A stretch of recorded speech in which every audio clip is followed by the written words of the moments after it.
उसके नाम से तपत लगी कि नहीं लगी? इसका मतलब जिसने ज्वालामुखी देखा नहीं, तपत कभी लगी नहीं, फिर भी हम कह रहे हैं भागेंगे, इसका मतलब पहले का अनुभव हमारे जीवन में हमसे डिसीजन करवाता है, हमारी जिंदगी को निर्णय करवाता है। इसका मतलब अतीत में अगर फटके लगे हुए हैं, अतीत में दुनिया ने आपकी वाट लगाई हुई है, अतीत में दुनिया ने आपको बोला है तू कुछ नहीं कर सकता, तेरे में दम नहीं है, तू बोलता सही नहीं है, तेरे में होश नहीं है, तेरी चाल ढाल तेरा कुछ सही नहीं है, तो यही आवाजें जीवन भर गूंजती है, मेरे हालत फटेले हैं, आए मैं कोयला। क्योंकि जिंदगी मेंटल सिमुलेशन पे चलती है। अतीत की अनुभूतियां और जो पैटर्न बने हैं उसको आज कसम पैदा करने वाले की बुरे अनुभवों को और बुरी अनुभूति के नक्शों को मिटाना होगा, ताकि पूरा जीवन हम न्योछावर कर सके, आने वाली पीढ़ियों को कामयाबी का एग्जाम्पल दे सके। मिटाने होंगे उन स्मृतियों को जो पुरानी हैं। जब गूगल को हम किसी चीज के बारे में बताते हैं ए से बे पॉइंट पे जाने के लिए, तो रास्ते को जोड़ने का काम करता है मेंटल सिमुलेशन। मैं गरीब हूं, मैं अमीर बनना चाहता हूं, इन दोनों के बीच में जो मेप बनाएगा उसका नाम है मेंटल सिमुलेशन। गूगल पे जब आप सर्चिंग करते हो तो जब तक यहां दिल्ली से चंडीगढ़ लिखोगे नहीं तो जाओगे क्या? वो नीली रेखा तब बनेगी जब उसको अपने माथे में डालोगे। यह है मेंटल सिमुलेशन। अपनी वर्तमान परिस्थिति को एक कमांड मारो, मुझे जाना है जिंदगी में अमीर और कामयाब बनने, और धरती पे डायरेक्ट सेलिंग के अलावा कोई दूसरा जरिया नहीं जो मिडिल क्लास को अमीर और कामयाब बना सके। कमांड मारो, कमांड दो उसको और बना लो मेंटल सिमुलेशन। और मेरी आखिरी पॉइंट, पांचवी कमांडमेंट, 5 टाइम वाई, 5 गुना क्यों। जब हम जिंदगी से एक बार क्यों पूछते हैं ना तो भी भ्रम रह सकता है। जिंदगी में उसके कारण का भी कारण पूछना चाहिए, उसके कारण का भी कारण पूछना चाहिए, उसके कारण का भी कारण पूछना चाहिए। जब तक मूल रूट कोस तक नहीं जाओ तब तक आपको जिंदगी में क्यों पूछता जाना चाहिए। जब तक वो कारण नहीं मिल जाए जिसके लिए आप पूरे फना नहीं हो जाओ तब तक आपको उस कारण तक पहुंचना चाहिए। क्यों क्यों क्यों क्यों? क्योंकि 5 गुना क्यों से हम मूल कारण विश्लेषण तक पहुंचते हैं। मूल कारण विश्लेषण हमारी इच्छाओं को मुख्य प्रेरणा देता है, मोटिवेशन का कारण बनता है। जब भी आप कोई लक्ष्य तय करते हैं तो खुद से पूछे क्यों। जैसे मैंने मेरी जिंदगी में आज से 20 साल पहले पूछा था मैं करोड़पति बनना चाहता हूं, तो आवाज आई क्यों, तो जवाब आया मैं पैसों का तनाव नहीं चाहता। तो अगला क्यों क्या था, पैसों का तनाव तू क्यों नहीं चाहता, तो जवाब आया मैं चिंता में नहीं जीना चाहता। चिंता चिता बना देती है, मैं चिंता में नहीं जीना चाहता।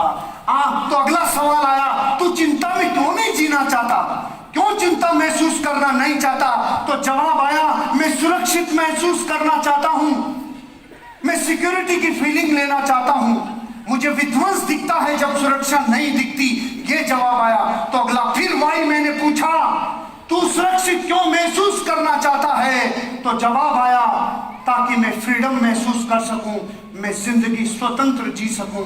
कल भी ये शरीर अगर मुझसे जुदा हो जाए तो जिंदगी में कोई गम नहीं सताए, जिंदगी में इतनी फ्रीडम चाहता हूं। ये था मेरी जिंदगी का मूल कारण।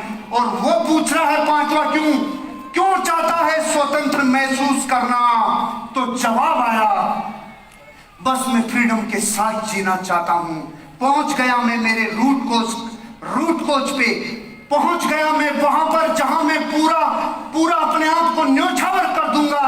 और ये बात मेरी जिंदगी में मैंने 20 साल पहले सोची थी। और पहला वाई मेरा था मुझे इकोनॉमिक सिक्योरिटी चाहिए। और इकोनॉमिक सिक्योरिटी मुझे कैसे मिलती, क्रिएट पैसिव इनकम। आज मुझे मेरी जिंदगी में 20 साल पहले एक बजाज बॉक्सर पे चलने वाला लड़का जिसने सोचा था मुझे पैसिव इनकम आनी चाहिए, मुझे पैसिव इनकम आनी चाहिए।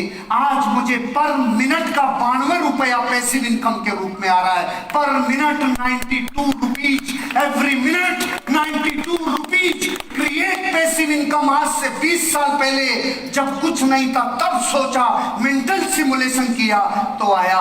मैंने वर्षों पहले सोचा था एक बाइक लाऊंगा, 200 किलोमीटर की रफ्तार से चलेगी।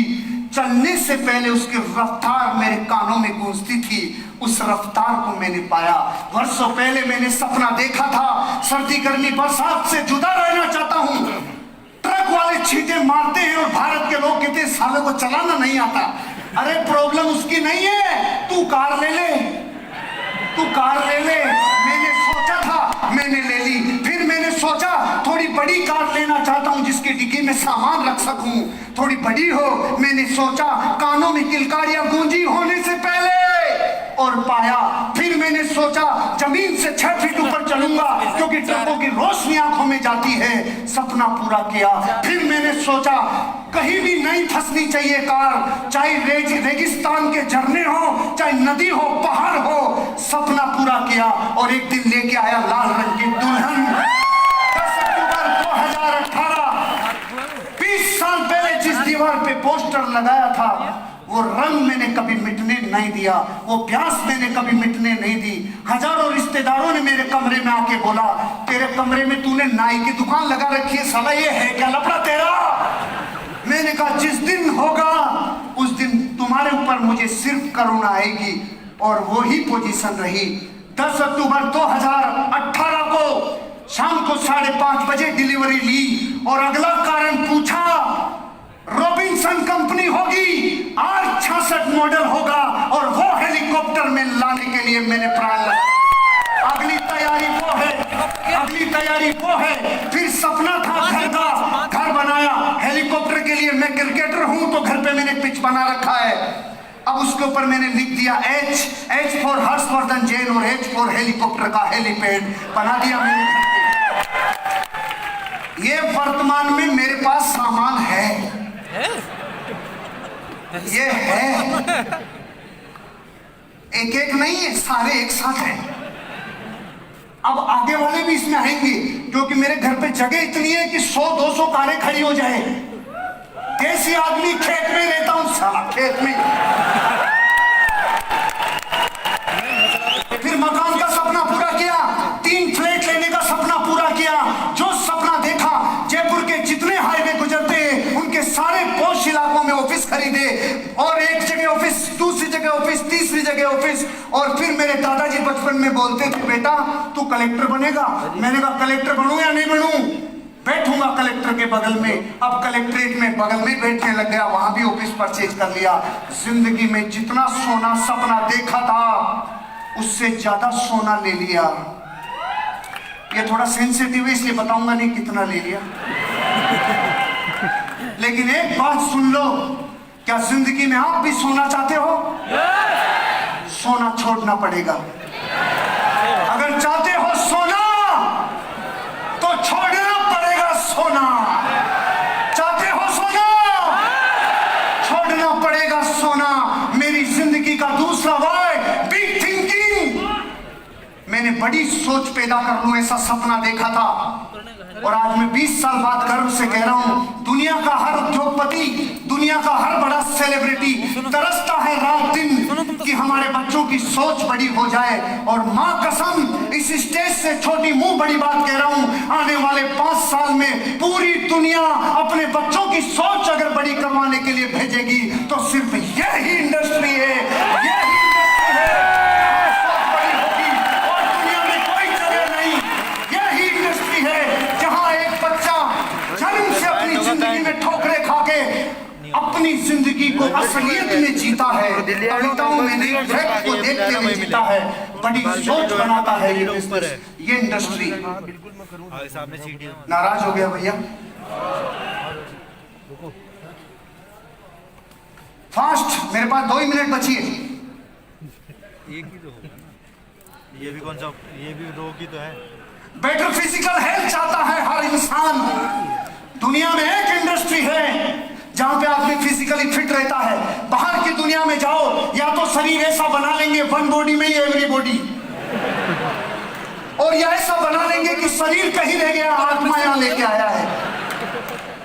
मैंने 20 साल पहले सपना बनाया था, जिस दिन 40 का होऊंगा उस दिन भी जलवा बिखरेगा। आज मैं 40 साल की कच्ची कली आपके सामने खड़ी है। बिकॉज ऑफ दिस इंडस्ट्री, दुनिया में जितने ज्यादा फिजिकल मेहनत यहां लगती है रे, कहीं नहीं रे। अगर 1 घंटा बोल लिया तो 6 किलोमीटर वॉक करने जितनी ताकत सिर्फ इस इंडस्ट्री में है। इसलिए यहां आदमी फिजिकली फिट रहता है। लाखों लोगों का परिवार हो मेरा, ऐसा 20 साल पहले सपना देखा था। कई मीटिंग ऐसी है मेरी जहां वेन्यू था 900 लोगों का, और लोग आगे 10,000 15,000, और वो मीटिंगें कैंसिल करनी पड़ी। बचपन में जो किलकारियां गूंजती थी उसको होने से पहले देखा तो उनको पा लिया, क्योंकि जिंदगी ऐसी है। फियरलेस, निडर होने का सपना था। बचपन से सोचता था, इस देश में जब आंदोलन चल रहा था, क्रांति पैदा हो रही थी आजादी की, तब मैं कहां था रे, होश नहीं, पता नहीं। लेकिन जब इस इंडस्ट्री के ऊपर 2011 और 12 में खतरा आया तो मैं समझ गया सपना तेरा पूरा होने वाला है हर्षवर्धन।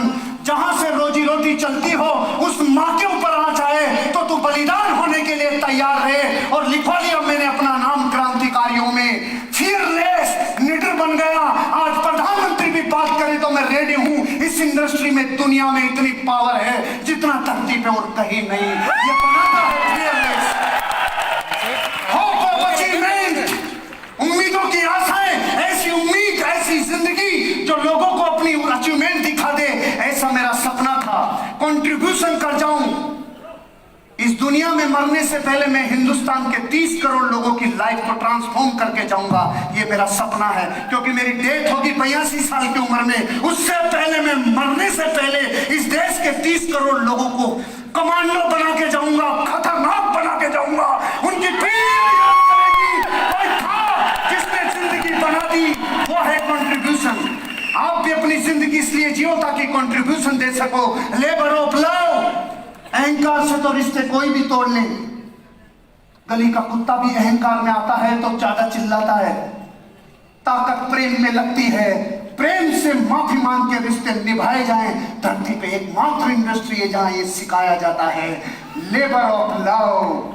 ओपन माइंड रहूंगा जीवन भर, ये सपना देखा था।